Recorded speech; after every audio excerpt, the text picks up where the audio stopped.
ठोकन ढार देवजी महुला दारू पियन दे।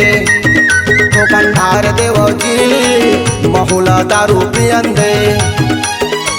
लाइन लगे है भीड़ बढ़े है, लाइन लगे है भीड़ बढ़े है। महुला चुलुक लगे है लगे है लगे है लगे है। ठोकन ढार देवजी महुला दारू पियन दे। ठोकन ढार देवजी महुला दारू पियन दे।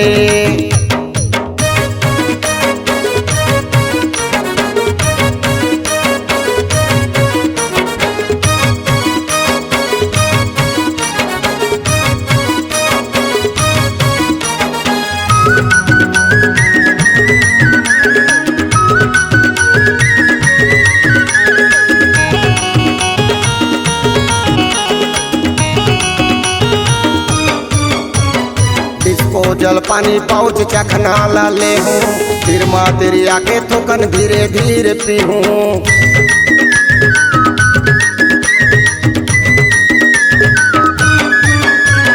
चखना ला चखो थोकन पेट घलो पी हूँ।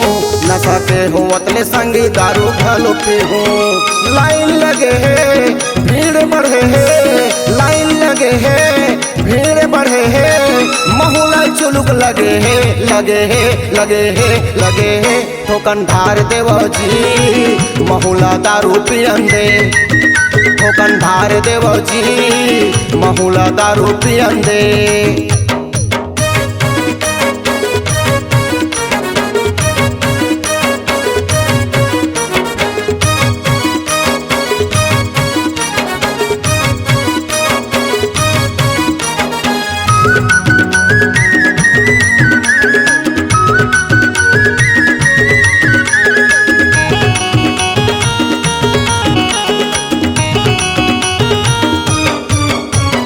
घरमा मैं जाहूँ संगी कुकरी ला ले हूँ। जल्दी बनाना टोकरी मैं हाजी कही हूँ।